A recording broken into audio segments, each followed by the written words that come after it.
Hey Dito, you seem to be in widescreen. Yes, it's because I'm trying to get our third agent into the frame. It's not working very well. Well, guess what? In this episode, Koko heads for the skies! We learn about indirect kisses and how to get revenge by proxy. All that and more coming up.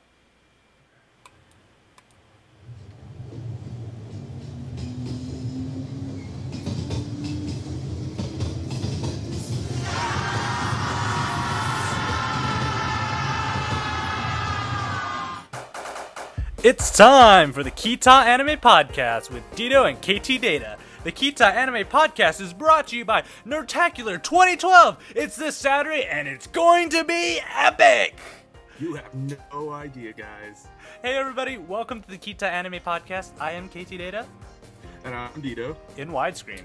And this Yes. is the podcast where we talk about anime. Spoil it for you if you haven't seen it, so go watch it before you but check the show notes. We have links to the episodes. And, just generally sit back and relax. So, Dito, how are you doing today, man? Aside from doing 2 sets of breaks today, I am doing spectacular. If you got 2 breaks, why are you complaining? Well, 2 sets of them. So I did my front breaks and my boss's front breaks Oh, today in a matter oh, of like 30 so, minutes. so you took your boss's break, so he was working the whole entire time? And... Yes, I took his break, so it's better than cutting brake lines if you just take the brake pads themselves. Oh, you're talking about car brakes. Okay, I thought you meant like work brakes. I was like, Oh no, car brakes. oh, The things that make you ew. stop in a car, preferably. Oh, interesting. Okay.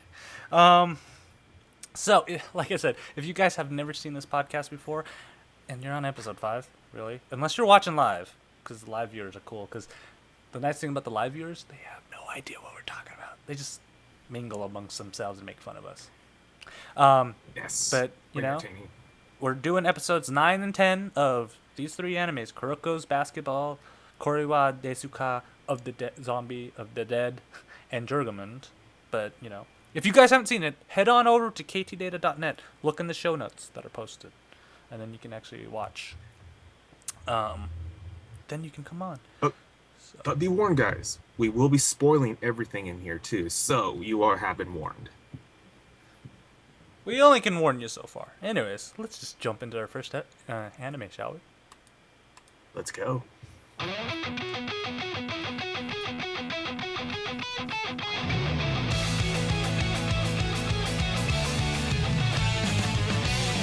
KT the running man.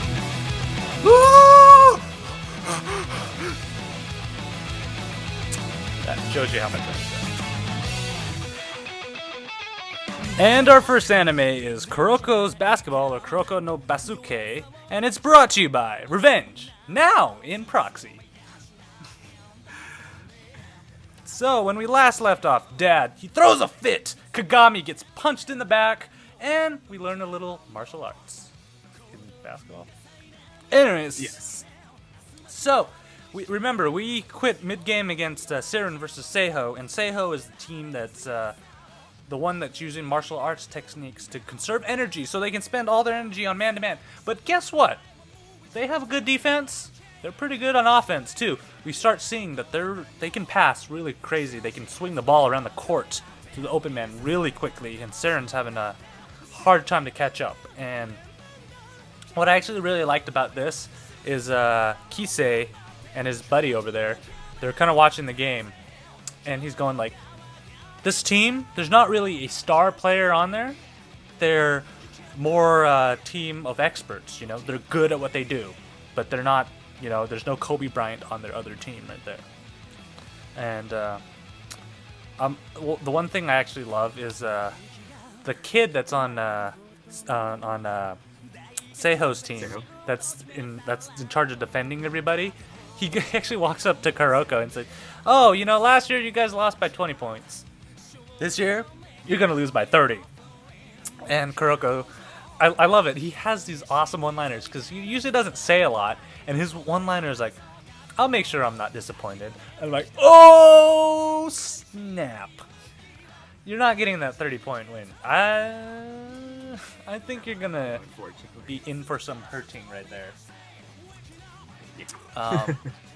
Yeah. So, what does Kuroko do, Dito? So Kuroko steps in for just a little bit of his technique, like passing. So he starts to pull the whole like invisible man thing and just disappears from everyone's lines of sight. Yeah, and the crazy thing is, usually when you're passing, you're gonna be passing one way inside the defense to go for a layup or something. But what Kuroko does is he bounces it between the defender, so the other person can get away and actually score a jump shot or a layup in some of the cases. And with 18 seconds left, Saren's at 16 and Seiho's at 19. And this is nuts because Kuroko he gets a steal, gives it to the captain, and the captain does this like crazy 2 second left on the clock 3-pointer, and it just swishes right in. I'm like, holy crap! It was pretty intense for that Yeah, one too. It's like just watching it, you just almost want to jump up and just like, cheer if this Yeah. was like a real team. Yeah, and it's only the first quarter when they're doing this too. They haven't even started, you know. There's still 3 more quarters there, and it's already this intense right here. So what happens is And that. the best, Yep. Go ahead. I was saying the best part is too because of 3-pointer, so it leaves the last quarter or the first quarter into a tied game. So they're approaching the second quarter at 19-19. Yeah. So both teams right now no one really has an advantage over each other because the momentum's going both ways right now. So Seiho, they actually kind of up their defense right there. It's a super tight wall now. That's nobody's finding any open lanes or anything. They're pretty much going against the Great Wall of China in their defense. So Kuroko, not only does Kagami pass through the legs of one guy to Kuroko, Kuroko passes through the legs of another guy back to Kagami for a dunk on there. And In their frame of mind, they're thinking that he just passes around them. In reality, since Kuroko does have very little presence, it looks like he's just passing to himself. Is what they're imaging. yeah, and it's crazy because in basketball, usually you're not gonna get a ball through someone's leg. No, That's usually the last part because if people can see it, they'll just close their legs up and there you go. The ball hits their legs and they can grab the ball off there. But they do it twice in lightning speed, and so it's looking positive for Saren right now. But Kagami, he's trying to go for another layup, and then he gets an offensive foul, and he's already at 4 fouls. It's only the second quarter. You're allowed to have 5. So one more foul, he's going to get kicked out of the game. And so all of a sudden, what do you think you do? Do you trust one of your star players to just kind of tough it out and make sure he doesn't get fouled? Or do you bench him? unfortunately, you would have to bench him because you don't want your star player to go off. But also, the team captains have already discussed this and said that they're going to pull both Kuroko and Kagami off the courts so they can conserve them. Yeah, because because they gotta play. Yeah. If they're going to win this, they're going to have to play the other king team. Yeah, because let's not forget that the whole point about these last 2 games in the tournament are it's on the same day. So after they finish the game, they're going to have like half an hour break, and they're going to go at it again. So they can't just spend all their energy on one game and just win from there. They actually have to, save up to that. And what's actually crazy is this is the pivot in this game that totally changes everything when all the seniors get in. Like the attitude of the seniors just amped up to a next level. And, this game, it just went from a do or die tournament game where you're not going to go to the next level. And it's not a revenge game anymore either. This is a game to shut up that defensive brat because he's just yakking his mouth off right there. And the seniors are like, oh, we'll show you. And like there's just a level of intensity that just pops up from all these seniors that we have not seen before. It's crazy. And not to mention too, like that little defensive nerd and everything, so managed to piss off Manabe. Really piss him off. Yeah, and so now we actually start seeing these seniors. And don't forget, these seniors made it to the Champion League last year and then totally got humiliated by the Three Kings.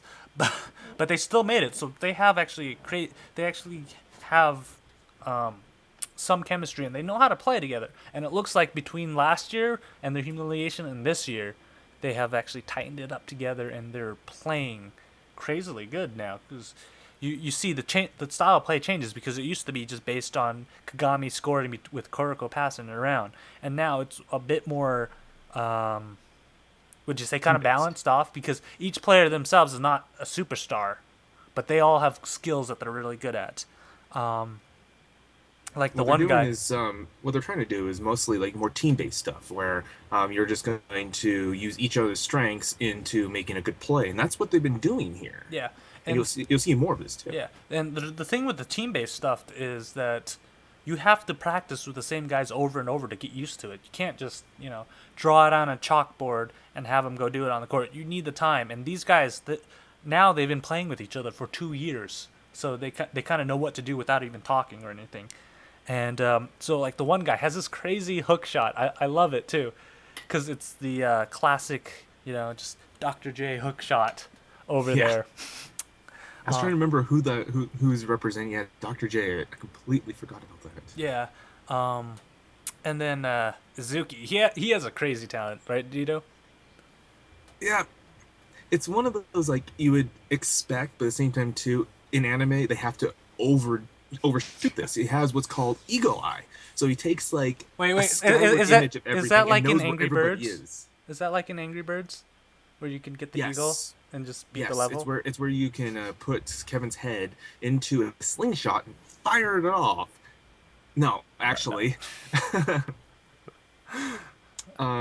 basically takes a skyward image of the entire court and everything, and where everybody is and where they can be, and he's able to just build to synchronize all the plays, like corresponding to what the situation requires, and they're doing their play one. That's actually you expect to have that kind of ability. It's really helpful because you find the holes in the defense and you can exploit them. And so we can see all the seniors amping up now, and Kogane, he's the shorter one that doesn't look like he actually knows how to play basketball. But I like to refer him to as the monkey guy, because the way that he acts, the way he is, he reminds me of a monkey. Yeah, so apparently he has some hustle, because the ball is going out of bounds. He dives for it into Saren's bench to get the ball to save it. But the problem is he kind of also went head first into the bench. He just kind of hurt himself there to where he had to be subbed. Yeah. So who do you think should be subbed? Well, who else? Kagami? No, I was thinking they're going to sub Inarian. Wait, wrong anime. Sorry. Guilty Crown, huh? She's good with a gun. I don't know how good she is with the ball. No comment. No comment. Hey, I'm a pro with the ball. I'm not going to comment on that either. No, that they get Kuroko to come back in. Yeah, but Kagami, he wants to go in, but remember, he still has 4 fouls. And this is I don't know, how do you want to explain this? Essentially, in a nutshell, because Kuroko has 4 fouls itself, Kagami has 4 fouls, Kuroko basically told him, no, you cannot. He just outright says, no, you cannot. So he wants to pay back the defender for all the stuff he's ever done to his own. He's made him get all the fouls. So Kuroko just says, you know what, I'll do it for you. So he's essentially does say this, that I'm going to get revenge for Kagami by proxy. And I'm just like, this is going to be interesting.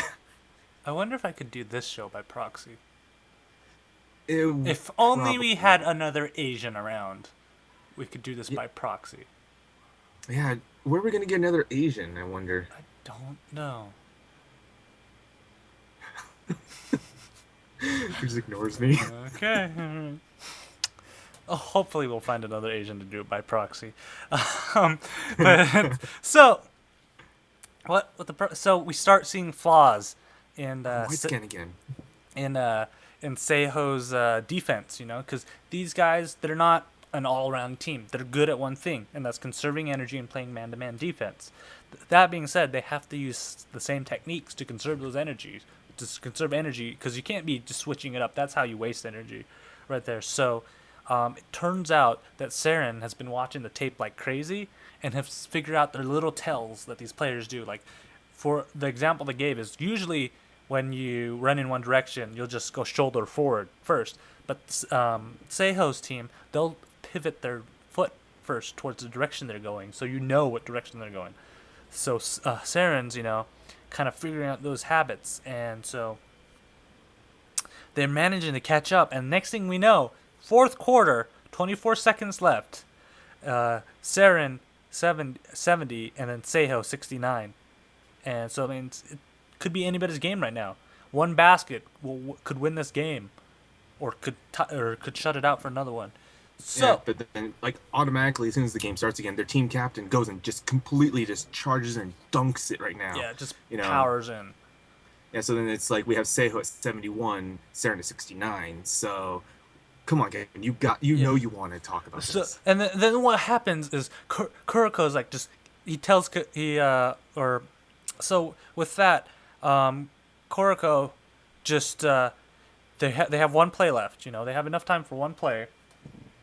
And what happens is Kuroko's going for the pass, and the defender kid, he's coming at him, and he's like, "Oh, I got your pass covered." So Kuroko changes his pass mid-pass to give it to the captain for a 3, and it's just beautiful when you hear the ball go through the net. It's just this right there. And the final score, Saren 73, Seiho 71.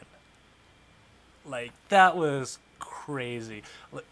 It's pretty hard to change a pass mid-pass because, you can't really switch it off, since usually Kuroko had enough court awareness to know where all the other players were and how he could change the pass to it. And that's nuts. And what's crazy is, while Kuroko's playing, this is the first time Kagami's actually seen Kuroko play, and he's like, wow, he's good. Yeah, he just didn't understand that too. He's so focused on the game himself, and he's watching Kuroko, and it's just like, dude, he's nuts. and then the coach is like, dude, he's like this every single game. So at this point, the team takes their break and everything, and we see that Kagami's taking his power nap. Yeah. So now they got to go play Shutoku, because they creamed the other team. It's like 119 to like 40. So, there's like 38 or something like that. The one thing I like about Shutoku is it's one of those good crowd chanting ones. So you always hear Shutoku, Shutoku in the crowds. So both teams are kind of in their locker rooms, kind of gearing up, trying to stay warm. You see Saren, the captain's like, all right, put on your jackets right now. Keep your muscles warm. I'm going around massaging everybody. Get those cramps out of your muscles so you guys don't, get cold on there. And you look over, and Kagami's just passed out. But and then the captain, the coach is like, we got to wake up. It's like, the captain's like, no, I don't think he's really sleeping. It seems like he's saving up his every single ounce of energy he has for the next game. Yes, this is how at least Kagami decides to conserve energy. And it works, apparently. Yeah. And so I thought it was odd, because randomly Kuroko's like, I'm going to go to the bathroom. And the other guy's like, oh, I'm coming with you. So they head towards the bathroom. Like, why in the world are we looking at Kuroko go to the bathroom? I don't understand at all. And what it turns out to be is there's another guy on Shutoku. He's washing his hands there. And as Kuroko walks behind him, he turned around and he's like, oh, it's you. And, that may not seem like it's not important, but this is Kuroko we're talking about. He could be there for 30 minutes and people don't notice him there. But this kid noticed him right off the bat. Could this mean trouble? Find out in upcoming episodes. So, now we have the championship game start. What's interesting is Midorami, or however you say his name. Madarama? Yeah. Sorry. Midorima. Midorma. Yeah. he's the other guy. I think the captain on Shutoku's team's like, aren't you gonna go talk to? Is talking to Kuroko is enough? It's like, yeah. What about the Kagami? He's like, if he has anything to show me, he can do it on the court. And I'm like, oh snap! So what happens is the game starts first quarter. Everybody is tied. Both teams start out with blocks on both sides, and the defense is tough. Everybody's nobody's scoring and everything, and they start going to the saying that the tempo of each quarter is usually determined by whoever is the highest scorer. That's usually how basketball is played. Basketball these days is a game of runs. Whoever can, score and go on a run during that time is the best for that. But in this case, Shutoku, they managed to score, and it's Midorima. He's one of his crazy long jumpers that he swishes. But the weird thing is Kuroko is talking to Kagami and is like, keep running, and then I'm like, okay, and then Kuroko, he inbounds a ball, and normally you're gonna pass it to somebody near the inbound line. What he does is a cross-court bullet pass right to Kagami, where he just dunks it right there.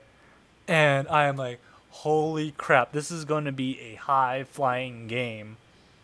And they decide that when they end the episode. End it right there, and it's like, you just want to have another one. You just really want to start watching this, the 11th episode now, don't you?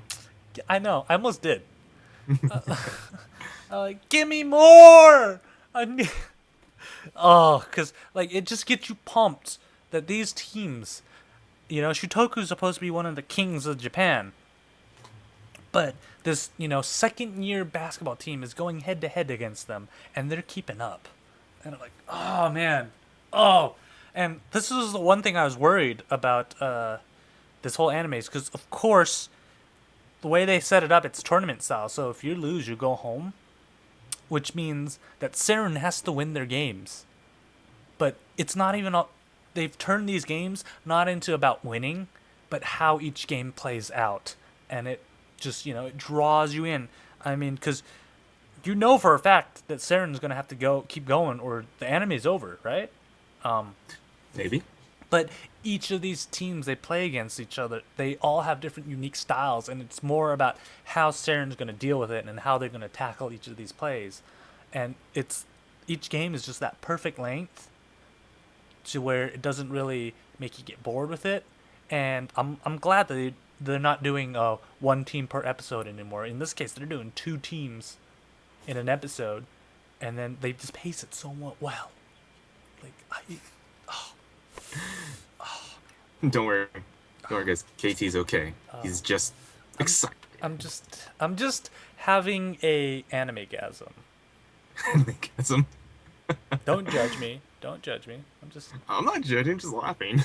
Just having an anime-gasm, and don't worry. Anime-gasm. That sounds worse. Oh, you better believe it. And crap, that's not the right one. Sorry, guys, I couldn't find where my mouse went. Anyways, let's jump into our next. Let's go to our next anime that also has good pacing. Guess. We have always stood in borderline. I'm enter if you're from here. Money more, what to say?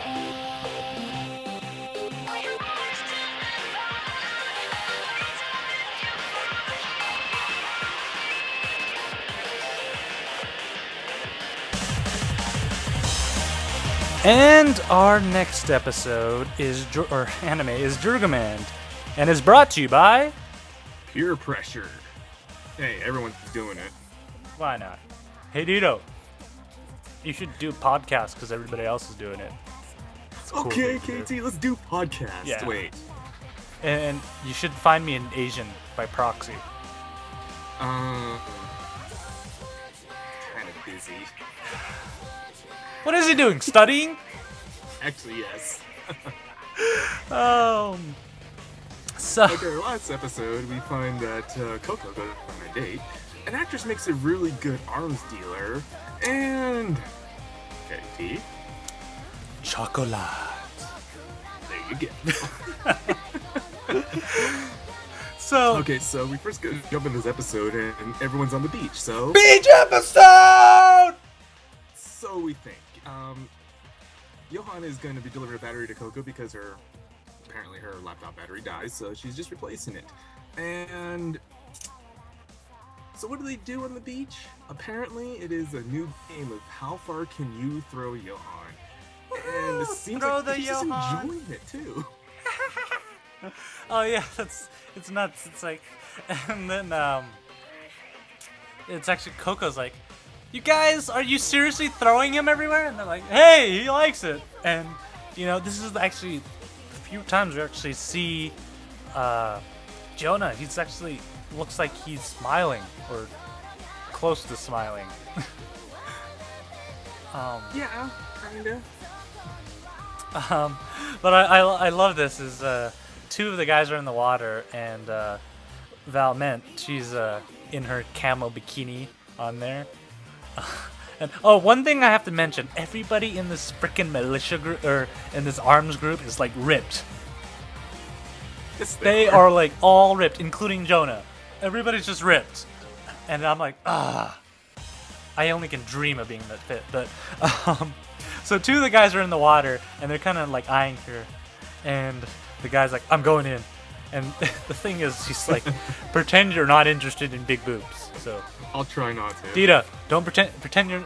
I guess that's our. That's how you do one of those smooth moves that I'm not good at. Is pretend like you're not interested in big boobs. Yes, so the best way to start that? Massage, shoulder massage. I know you got to be careful though. There are limits, And apparently one of the guys, he accidentally touches Valment's boobs, and she just totally Oops. like leg flips him into the ocean. and She kicks him so hard that he flew further than Johan did. yeah, they're like, oh. So And I love this part because there's like, medic, someone get a medic. yeah, I was like, medic, and they're like, I'm coming to get you, medic. So, I guess this teaches a lesson not to touch boobs. Unless you're Koko. Yes. Oh yeah, she's like, those are for me and Koko only. Ah! Oh, Of course, it's not all fun and games because Jonah has to actually still learn. So Mao is teaching him science, and the funny thing is, he's got some espionage or something going on, because what happens is he gets Mao to start talking about his past, because there's about half an hour before dinner, and he just starts talking about how he used to be a artillery guy and his family and everything, and next thing you know he gets a phone call from Koko and he's like, dinner, and turns around, Yona's already gone. yeah. Talk about strategy. I wish I was that good. And then after dinner, Coco's telling him, all right, we have a new mission right now. And what's his name? Liham. He's like, oh no. Is this right? Are we going to the sky? And he's like, we're jinxed. Oh. Something about like Koko being in the sky. It's just apparently really bad. Nothing Like, everyone knows good it's like ever- bad things happen when she gets in Yeah. the sky. Nothing good ever comes from it. So, what happens is that they're going into this area. I love the name of some of these countries because it's like Region X of something. And I'm like, okay. And the government militia T, or okay. It's being creative on like- your country names. Yeah, they want to give like country names without giving out the names, and give out groups without giving out the groups. So yeah, well, very well executed. Yeah. So they are being sent there, and they got some additional cargo. What kind of cargo is this, Dito? Apparently, it's a group of doctors known as the Outspoken Doctors for Human Rights, or the ODH. So the mission actually includes having to smuggle them in to a relief group that's in the area of this militia group that they're delivering their merchandise to. So they got paid in advance 60% of the actual cost of that, but at the same time too, they are going to be walking into a gasoline factory where static is not supposed to be there, and they want them to light a match basically in this area because they were already once not let in. So if they find them, hell's going to be have to be paid. Oh man, that's gonna be interesting. So everything seems to be going well. You know, the militia guy hasn't shown up while they're doing deals with the The military from there, yeah, like I the think he military was like a government. captain or something. And you know they're almost done, and he's like, "Do you have any extra cargo we can buy from you?" And she's like, not this time. We're to capacity." And they're about to leave. You know, all the paperwork signed, and then enter the Balkan Dragon Militia, and it's apparently these guys kind of, you know, they undermine even the captain on the base because the guy's like a war hero and he has his own militia, and so he's like, he goes to Koko and it's like, I know you're smuggling the, I know you're. Well, first of all, he smacks the captain with the radio. And it's like, give me a working radio, and then he, this guy's nuts. I found that to be funny too, just because even though he is a lower rank, he smacks a captain with a radio, breaks the radio, and then demands for a new one. Yeah, like he's smacking an officer too. Not Yeah, just it's almost essential. It's almost just like if you had your kid, you know, like a 12-year-old kid and everything and stuff that had you gave him a brand new toy and everything, like say like an iPod or something like that, and he smacks you with it and then demands another one.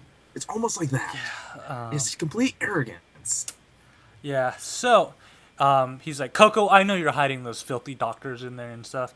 And, you know, she's playing it off pretty well. And this is actually pretty cool. They show safeties getting switched off, and you know it's just all the body is the arms dealers. It's, you know, just, you know, he just has to say one word and bam, safeties are all off.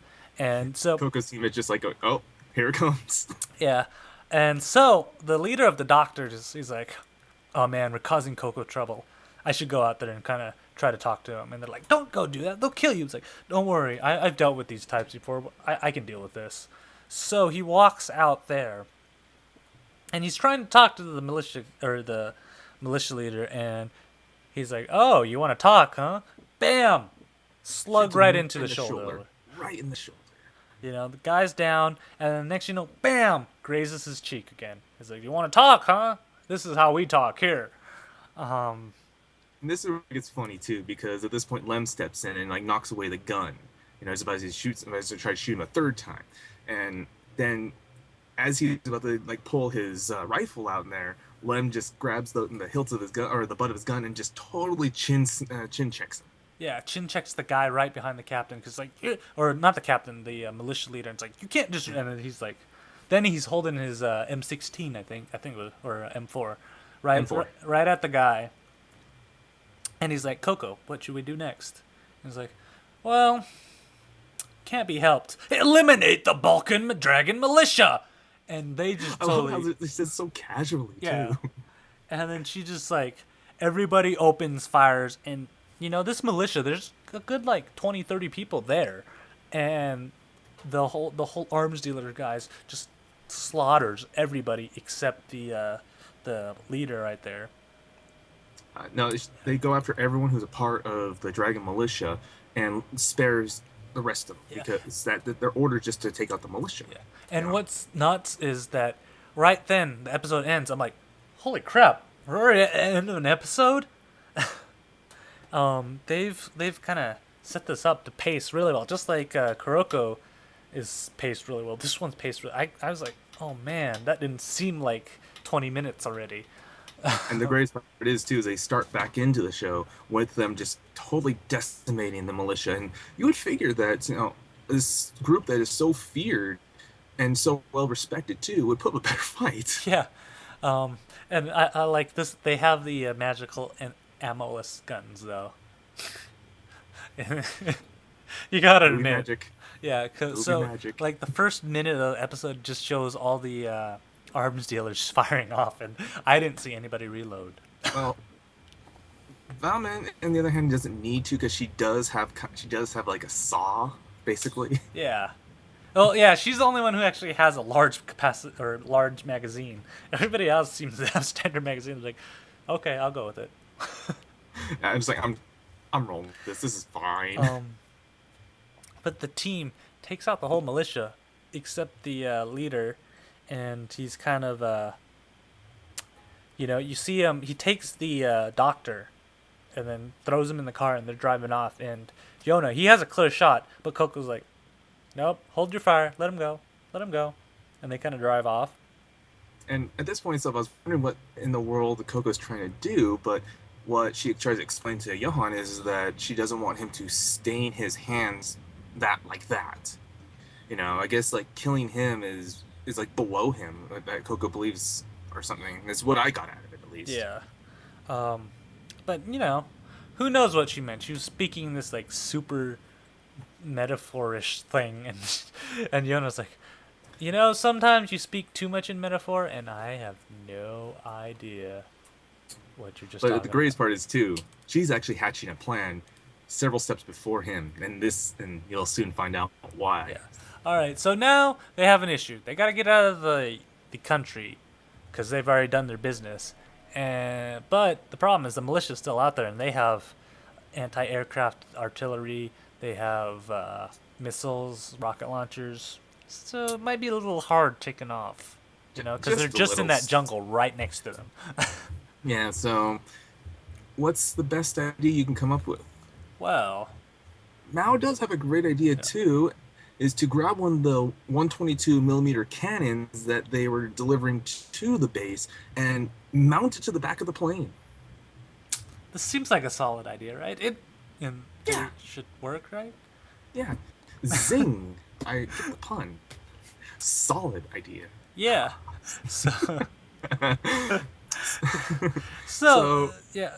Go ahead. Go for it. I just have to take a sec. So now they're taking the Great Escape, not the Boys Like Girls song, but they're kind of taking off, and then the fireworks just start coming out. You start seeing the IR-led missiles, the anti-aircraft guns going off. They have flares and everything, so they launch all those, and you just have this 122 millimeter gun planet. It's not even in the plane; it's on the ramp of the plane. They somehow mount it to the ramp, so Mao, who is a specialist in artillery and everything, he's just like setting it up and everything, sees where the AA guns are and all their missiles, so he sets up his shot and everything, and then everyone in the plane who's behind him, he just tell them to cover their ears and open their mouths as he fires off the 122. And if you don't know what that means itself, to hold your ears, it's obviously because it's very loud. Open your mouth so that the recoil doesn't actually, you don't get the full recoil of it, because that's a big gun going off, and you're behind it. in a closed space too, 'cause Yeah. that's not that big of a plane. Yeah, just like if you're not familiar with that itself, think about if you were ever to be in a car going like 120 miles an hour or something, you just open your windows. It's all that pressure. Yeah. So they launch it, and I don't know much about artillery, but that shell that he launched just had a whole bunch of titanium arrows or some kind of metal arrow in it, and it just totally just littered the area with that, and there's no way you could survive that. Yeah, essentially it's called as an anti-personnel shot, and that's the whole purpose of itself, is to launch up there and it just spreads a bunch of metal rods, and it will take out almost anyone on the ground. And it shot this from the back of the plane. Yeah, that's nuts. That is nuts. Holy crap. So at this point, now we see Coco's plan taking action. She contacts Scarecrow, where like, she "Oh, tries to sell Koko." some information about the leader of the dragons for a cool 5 million. Yeah. But the thing is, the reward for the Dragons militia leaders is $5 million. And he's like, oh, $5 million. And she's like, five. He's like, no way, screw you. Hangs up on his satellite phone, and our favorite character, Chocolade, her satellite phone goes off. He's like, hello. Oh, Coco, how are you doing? Like, oh, really? I'll take it. they're in the same room. And Scarecrow's like, oh. So now the CIA has to get involved because of chocolate. Chocolat. Every time you say that, I swear. That's how you have to say her name. I can't. I just can't do without laughing. Chocolat, chocolat, Stop. chocolat. I could make a whole song out of that. Don't. Please don't. I feel every I time will I say hang that, up. I I will hang up. fine. I'll save it for later. But so they deliver the rest of the doctors and like, oh, we'll transfer the rest of the money. And she's like, oh, hold on then. That I haven't fulfilled our contract. I said I'd bring 10 doctors here. Well, I'll personally go get the other one. So apparently they've been tracking the dragon leader ever since they left camp, and he's nuts. He's like, I'm gonna like post us torturing you on YouTube, and it's gonna be famous. Everybody digs that kind of stuff now. I love how like adamant he is about like filming everything. I know he wants to be a YouTube star. There's something. You know, But Koko, there are this- easier ways of doing this, like starting Yes. a podcast on anime, Maybe. or maybe. Anyways, so Coco's talking to Lem, and she uses the magic word, "time for the hunt." And he's like, oh. It's like whenever they hear the word "hunt," they just go absolutely ape And shit. he's like, who should I bring along?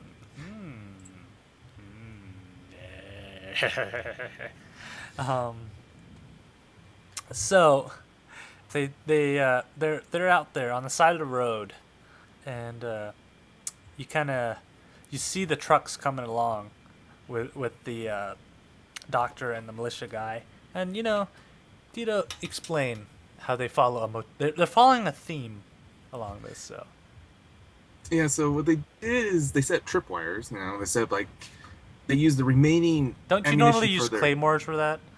Normally you would use like either claymores or like pits or landmines or something like that. No, they decided to use the remainders of their 122 shells as landmines, basically. Yeah. So you just see the truck blowing up, and then in the back seat of the car that has the doctor and the militia leader in it, you just see like 2 of the arrows just trickle in from the roof. And it's like, what? Yeah, it's like unfortunately or actually probably fortunately, not unfortunately, fortunately for them itself is that it's meant to be meant to be detonated above the area, so being detonated underneath, the arrows are just falling, so they're really like have almost no lethal potential so much. But if you're outside it, you'll probably still get one stuck in your head, like a lawn dart or something. Yeah. Maybe somebody took an arrow to the knee. You probably would actually. I wouldn't be surprised if they did take an arrow to the knee. They used to be a malicious group until they took an arrow to the knee. So Comments at yeah. Ktdata.net. yes, complaints, praises, our bad jokes. Just ktdata.net. Thanks, palms. Perfectly fine. Yes. So as a chocolate and Scarecrow fly by, they're like, "Oh, she really did make it easy." And the militia leader's just tied up in the middle of the field, and Scarecrow's like, "Ah." And they return the doctor out, and so the HCLI or whatever, the arms dealer, they're flying off over there and looking at that, and then Coco's like, "I'll ask you, Dito." Koko asks this question. So Dito, she asks it to Jonah. Dito, what kind of sound do dragons make? Gow. Or something like that. I can't really like pronunciate the way that Johan has said it, but it's like gow. And then Coco just yells out, "Go!" And she just starts repeating this, and this like that's the end. Doesn't make sense, but hey, it goes along with the motif of our next anime too. That doesn't really make sense either.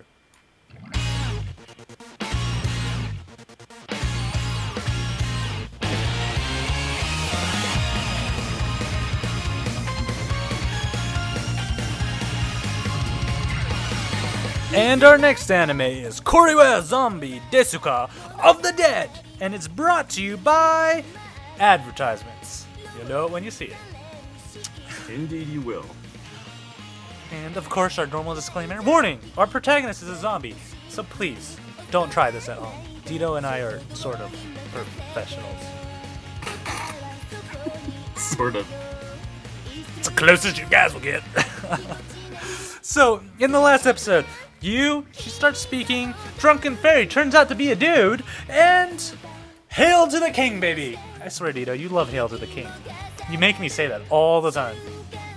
Yes. Yes.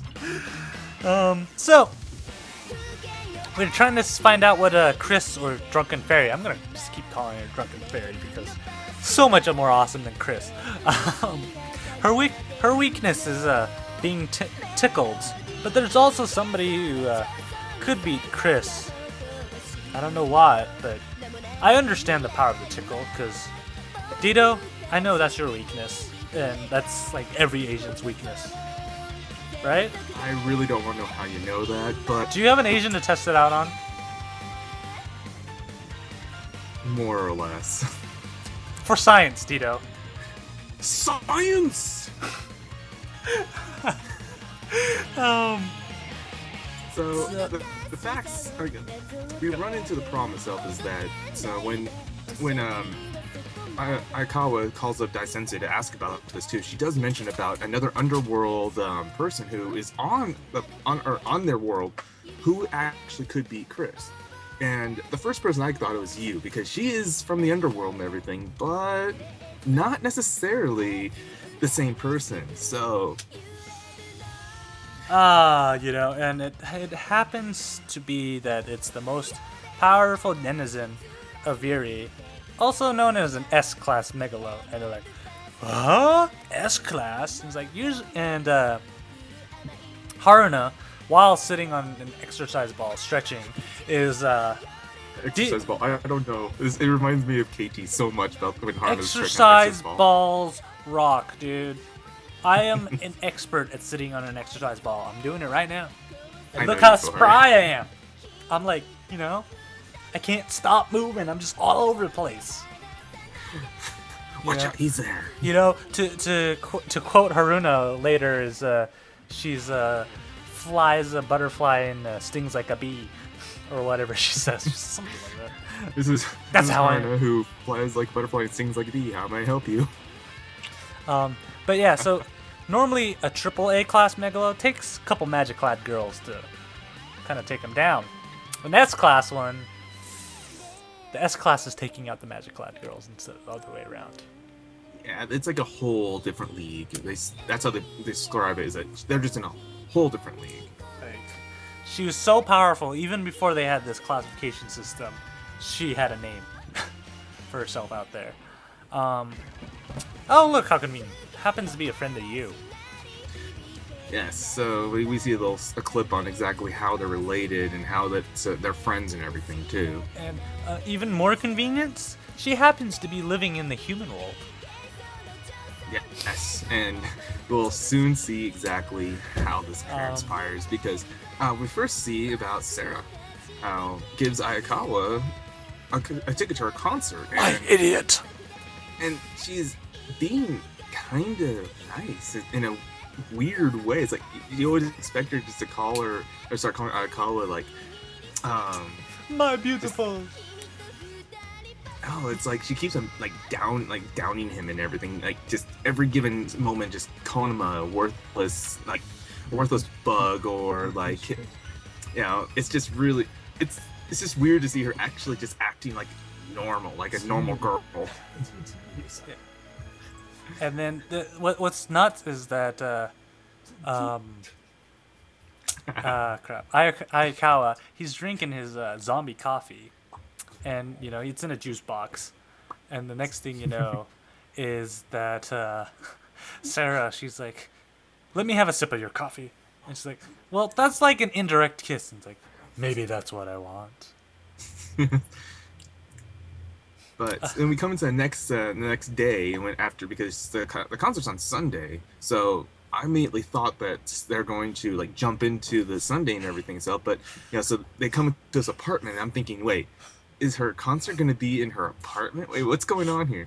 Then it cuts to saying that the apartment actually belongs to the S-class Megalo, and apparently her name is, I'm going to totally slaughter this, but I'm going to try it anyways.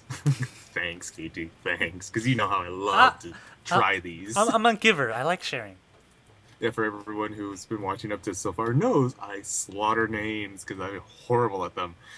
Okay, so her name is Nangliria Neverboris. Or Never Nene for Boris. short. Neverboris. Okay, we'll stick with Nene. Yeah, so I'm she has glad they a- shortened down to Nene because having to say that over and over again, I probably would just go insane and have probably done the same thing. Maybe you can go Nene. No. Oh, okay. No. But Nene No, does Silver have Knight- yeah. Nene does have an awesome hobby though. What's her hobby? Apparently her hobby is drawing, like drawing a bunch of dojins and everything itself, and she draws boys love dojin. And Ayakawa figures this out. And it's like that's kind of thin. It's like, oh, that's a nice thing. So and she's like, well, I'll do you a favor by telling you how to defeat drunken fairy, if you do me a favor too. And he's like, what? Just come help me with the transcripts. And then this is when we discover that Nene's also into another thing, sleeping all the time. Very much so. She tends to pass out quite a bit, and you'll see this throughout the episode. You know, So well, you could actually call her Nene the narcoleptic. yes, narcolepsy is. Oh hi. Oh, it's you know what it is? It's kind of what happens to the audience when they listen to this podcast. Or your sister. She uses us to sleep, apparently. Yes, instant lullabies with chocolate, chocolate, chocolate. Stop it. Who wouldn't want So- to sleep that? Here we see Ayakawa coming out of a convenience store that so happened to be conveniently named 611. I see what you did there, guys. I see it. Actually, thinking about it, that episode might have come out on the 11th too, because it is June. Something about like when they were naming characters with numbers, they always put 11 in for some odd reason. Because it rhymes with heaven. Maybe. Well, not really, because it's Juichi is 11, so It rhymes with jujubes. no, it doesn't. So we see Ayakawa come back from the food run and everything, where Nene's in the shower and hears him coming in, where she tries to greet him and everything, but then she passes out in the mid conversation right on top of Right on Ayakawa. top of it. And Totally worth it. you know, it's slightly compromising. No. Slightly. Until Haruna comes back. 'cause, Well, you know, Haruna that's the tries thing to- is that there's a huge stack of manuscripts that Ayakawa has to get through to, get this favor. So he calls Haruna over, and Haruna, she's kind of waiting, and she gets to the door, knocks, and nobody picks up. So she kind of peeks through the mail slot and gets a peek, to say the least. Just a little. Yeah. Enough to where she goes back bawling to the rest of the group. He's going against the world of adulthood and becoming a man. I love how she overreacts it too. So, what's the most logical thing to do? Come back with reinforcements. Yes, that just sounds very logical coming from them too, because we all know what's gonna happen. It's gonna be all out catfight. Yeah. So they show up, and they're like, "What has this lech been doing? Did he do something indulgence with you?" And she's like, "What if he did?" Oh, what a lech! And Haruna's like, "No!" I love how Nene is just like provoking more. Yeah. So it's awkward right there, and then somehow they managed to cut this and well, Actually, first, make the others understand. Somehow Nene explains everything to where everyone understands what's going on, and well, it's after actually gets them to help. after Sarah knocks Aikawa into the corner and starts bleeding from his head. But it starts working out, and I love this. It looks like Aikawa knows how to press Haruna's buttons, and she's like, "Why do I have to do this?" Like, "Cause I need help from a genius." And like, "Oh, okay." And she just starts editing these manuscripts going through. It tells you really know your people. You know your friends if you know how to just say the right things regardless of the situation, and they're all on your side. Chocolate. Stop it. Speaking of that, and Sarah's like, "I'll go cook you up some snacks while you're working on this." Yeah, so apparently Sarah is cooking again. And then Sarah, why can't these ninjas pick names that aren't similar to each other? Yeah, there's like Sarah and Sarah. Yeah. SERE and SEA or SCRA. Yeah. So it's like So Sarah and Sarah. yeah, so Sarah, she's starting her concert right now, and again, I love the crowd because the crowd's like, we should be we should be like that during the Paul and Storm concert or the Anime Metal concert. We need to get glow sticks. We seriously need glow sticks for I have a set right here. For animal.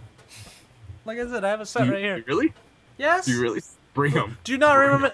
We remember the glow stick sets I was trying to sell at Anime Bonsai and nobody bought them. Well, we have. You mean Anime Salt Lake? Yeah. So Totally bring this. Totally bring this. Hold on, Dido.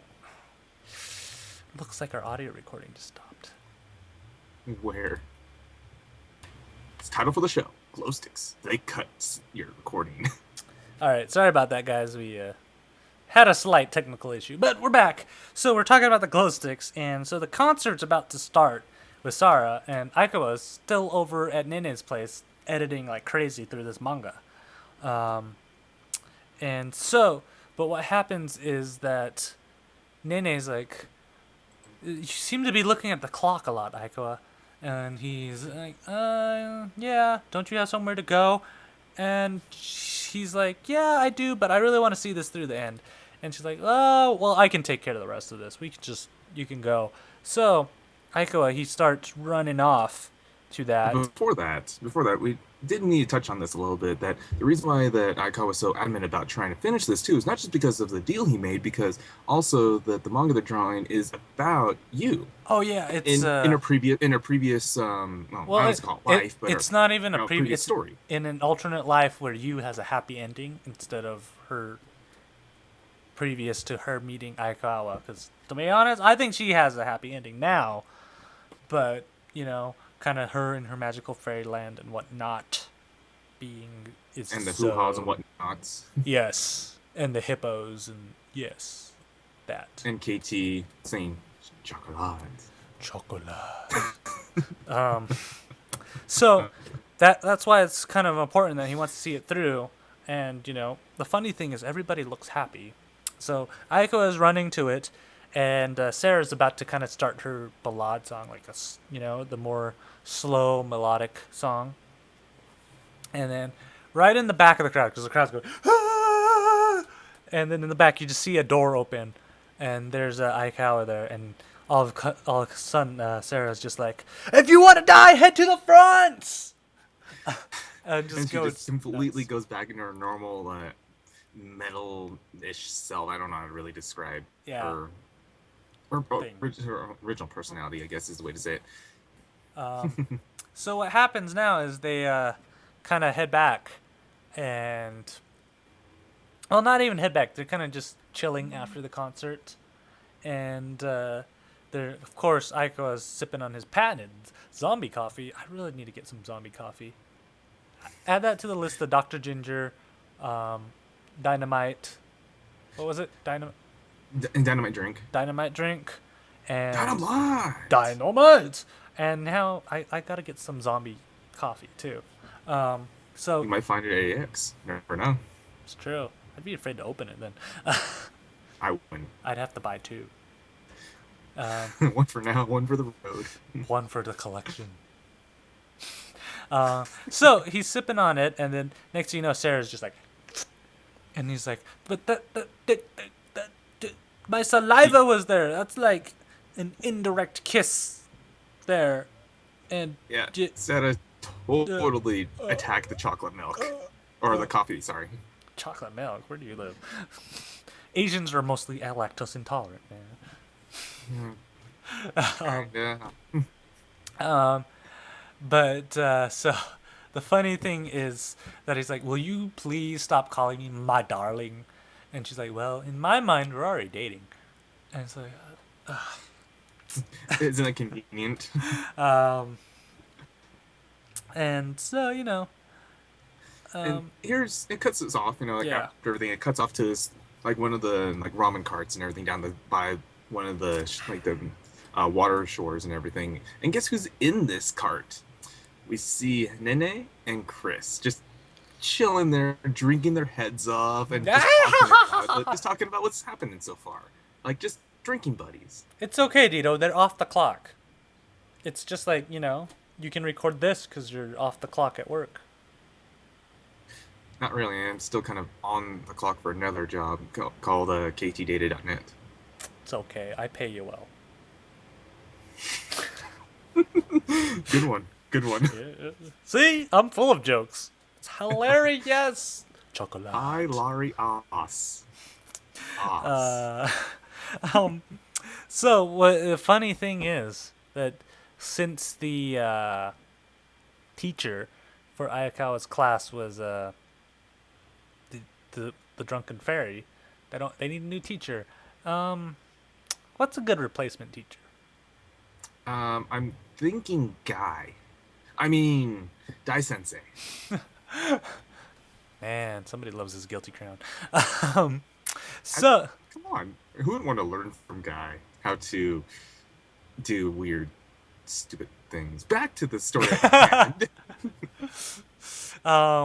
so I just think it's funny because like the teachers in this anime are just totally expendable. You can just replace them left and right. They're like the post office, where they have such a high turnover rate, but they don't seem to care, opposed to the post office would. And so what becomes the story is that first, Ayakawa, I swear he was gonna kiss Dai Sensei in the hall because he just like punches right here. I'm like, they're gonna kiss, aren't they? But she's like, well, if you're ever gonna defeat Drunken Fairy, you're gonna have to become a full-fledged magic-clad girl. And trying to wrap my head around this too, because he is one, but he's not one at the same time. So then I'm trying to figure out, like, what does it really, like, what does it mean to become a real magic-clad girl? Maybe he has to, have a certificate on the wall that says he's fully certified in magic-clad girlness. So yeah, he just needs a piece of paper to make him sound more important. Got it. I wasn't aware of that. So, but to get that piece of paper, he's got to pass an entrance test.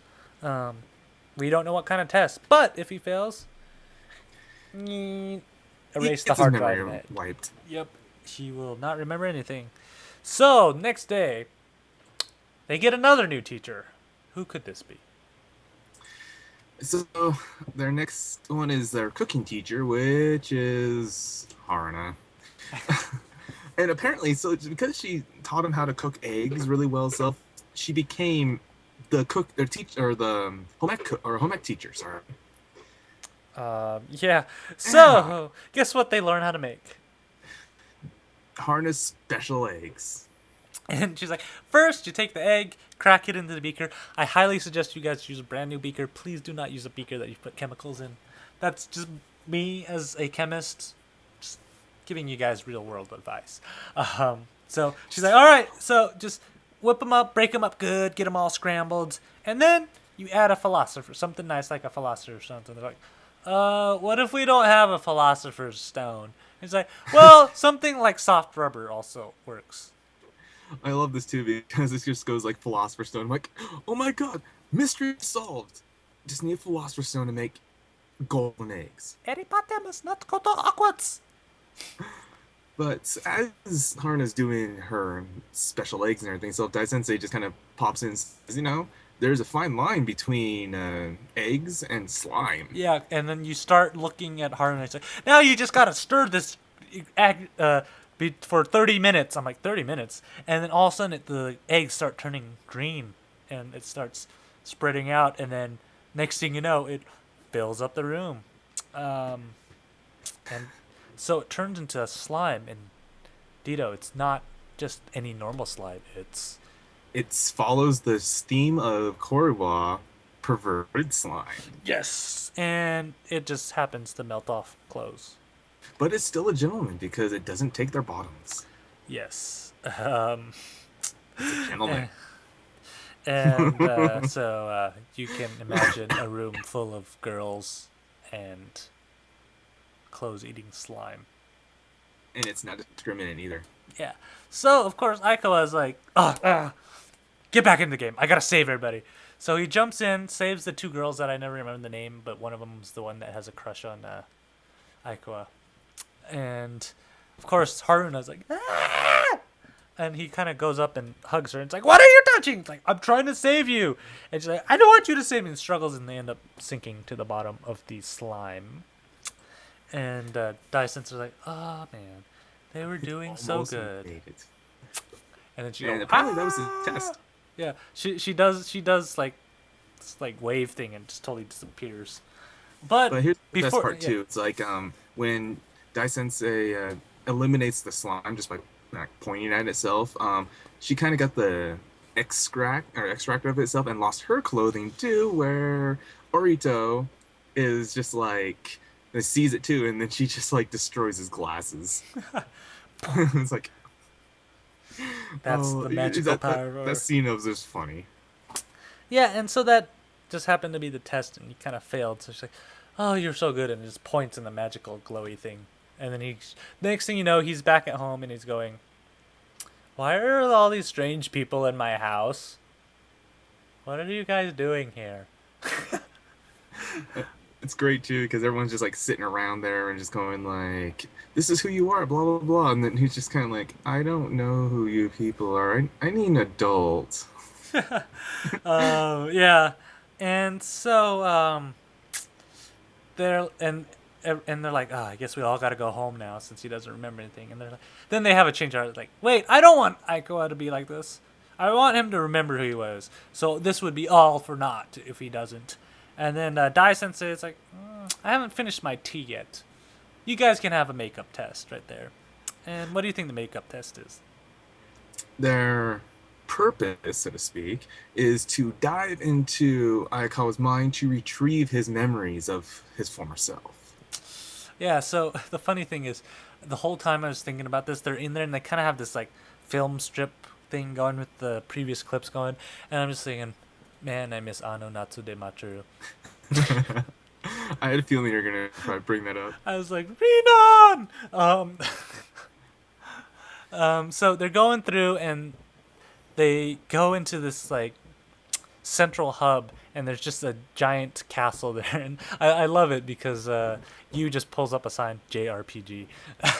So it's like final boss, and she just pulls up the sign because in the subconscious she can actually talk because she's not restricted by the magic that she has. Yeah, so they She show still up. she still pulls up the little The- tablet and yeah. just laugh at that. So she shows up, and then all these forms of Aikawa show up, and they're like, you know, the 7 deadly sins: lust, greed, gluttony, all that. And the remnant of the Aikawa, the good Aikawa, is like, no, I don't want to remember all that either, no. And then Haruna's like, I can transform. So she takes out 7 Aikawas in one transformation. Like, she, at the end of taking them out, she just finished transforming.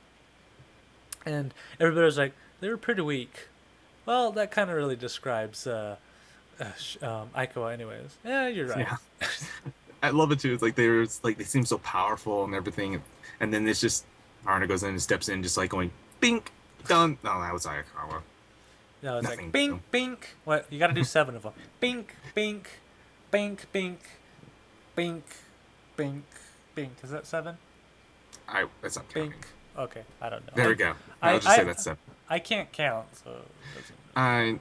I can't either apparently. So they get that, and then they walk into a room, and it looks like Ayakawa's room, and he's kind of sleeping over there. And like, hey, hey, hey, and it turns around, it's like, my name is Belphegor. I am the what is it? Gluttony one? Sloth. No, it's the sloth basically because the Helfagor was one of the demon spawns, of course, of the Seven Princes, and was meant for leading to or making people lead to discoveries, or known as a sloth. Yeah. For some reason, I feel like I'm watching Full Metal Alchemist. Um, I wonder if maybe that's where they got it. I don't know. But Maybe. But what happens is that, Dai Sensei's just still sipping on her tea. She's on her second glass.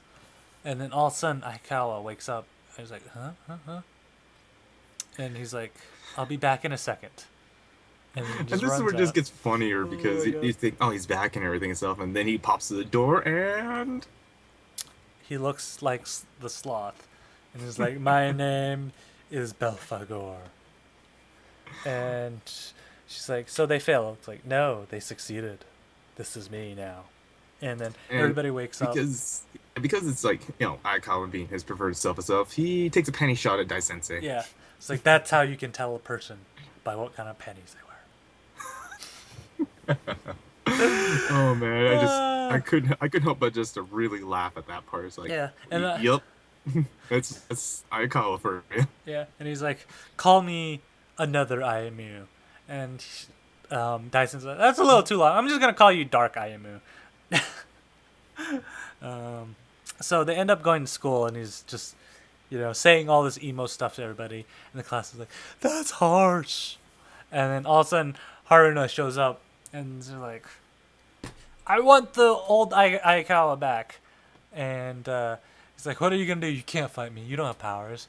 And then Yu shows up and holds up, I'll be your opponent. And she has a chainsaw and everything. And at this point, Yu attacks Aikawa, drags him out into the courtyard, and, he does another emo thing. Oh, I'm always destined to have battles out in this courtyard in the school. It is just my thing. Which is the weird part, too, because, when you think of Ayakawa, he doesn't really know how to fight very well and everything, and Yu does her transformation to a Magic Cloud Girl, like we saw, in the last season. It's the last time we ever seen her do that. Yeah. And she just went completely apeshit on the last time too. So I was expecting something more than that. So as Yu just goes to attack Aikawa, he just goes into 300% of his power and just easily evades her, just completely is decimating Yu in every shape and form.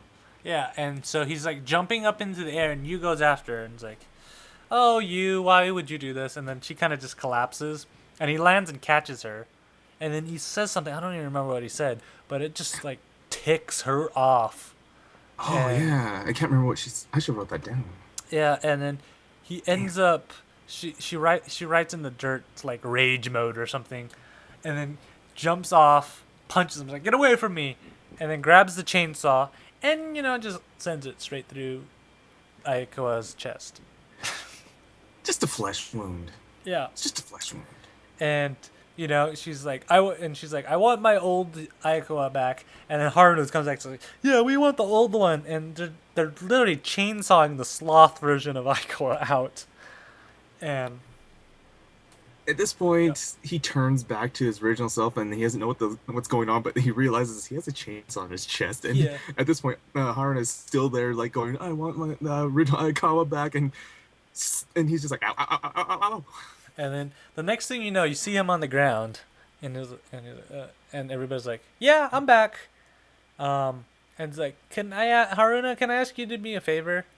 Can you get my other half over there? And she's like, you pervert! And at this point, we come into seeing another segment of another girl from looking through a crystal ball or mirror or something like that with a little plush that reminds me of Khan from Bleach, and it's talking too. So I'm just going what the hell? Another girl? Yeah. So this puts me up to saying like how many like almost every single girl is a that is Icon associates himself with is after him one way or another, like affectionate after him, and Yeah. I've lost count now. And then it goes back to that udon cart.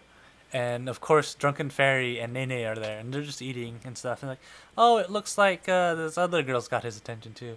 It's like he's one special guy with everybody paying attention to him. And then, guess what happens, Dito? It ends. Yes, the Episode episode 10's over. totally ends. And guess what? It looks like Korewa's slated for 10 episodes. Because they say that's the end of the series. And I'm like, what? So many open-ended things. And do you get the feeling they're going to get a third season or at least an OVA? Well, I've been looking into this a little bit, and there still seems like there are going to be 2 more episodes to make it a full 12. But it hasn't. I just can't find anything on it aside from what ANN says. Are they ANN lying does to us? show that there's 2 more, but they have not given any information on the titles yet. No air dates? No, I haven't seen the air dates yet. It's still in like attention kind of detail, so like there's no information on just yet. So everyone tune in to our next Kita and see It's there. there is. And you know what this is reminding me of? These series are ending. That means we gotta like get on it and jump into the summer anime soon. Yes, and for more information on that, you can check out our Facebook page at Panda Bear Productions, or check us out on ktdata.net. Or if you have a suggestion for an anime you want us to cover, kita at ktdata.net. This is your chance, your golden yes, opportunity. emails. You know, I think the Rock Lee anime is over, so unfortunately you missed that boat. Yes, unfortunately. you know. But there is a full list up too. You can check on. You can just Google up the summer anime listing 2012, and see about what's on there. And if you need to, again, check our links on Facebook. I did post up a whole list of stuff there too that says possibly airing. And if you have anything like that, just go ahead and email us and see about if you want us to recover it or review it or not. Yeah, and of course, make sure Facebook page. Dito, when he's watching the episodes, he takes screen caps left and right, and he posts them up there. So those are amazing. Of course, make sure you always check us out. We do record every 2 weeks live. When's our next episode? In 2 weeks, whatever that is. It's gonna be January July. 4th. It's actually, yeah, the 4th of July. 4th of January. July, fireworks! Yes, it's our independence. Fireworks. It's Independence Day for Yep. us in America. For So- all you who are maybe watching or hearing us out of the out of the U.S. Yeah. Check out ktdata.net/live for that. We'll be around doing that. What And else? good news too, just for everyone who's actually stayed with us this long. And when our next episode itself, we will be talking about our adventures at Anime Expo 2012. And Nerdtacular. It's gonna be We fun. have 2 conventions to cover. It's gonna be a packed show next episode. And before I head off, I want you guys to know, keep your eyes on ktdata.net or kickcast.net or at kickcast, facebook.com/kickcast, kickcast everywhere. It's a new podcast that I'm trying to do with my buddy Isaac, and we talk about Kickstarter all the time. We recorded a beta episode, and we're gonna tweak some stuff out. So if you guys like Kickstarter and watching me spend money for no apparent reason, check it out. For good things, yeah. It's obviously to good good innovations. Yeah, they're creative ideas. Dito, do you have anything else to say? Yes, for all those who've seen that figure back, it is our third Asian. Yes, thank you. So, thank you everybody for watching. As always, we appreciate it. And if you have wondered why we were talking about an Asian, our buddy Ian's over at Dito's house right now, and we're just trying to prod him into it. But other than that, guys, we will see you later. See you guys.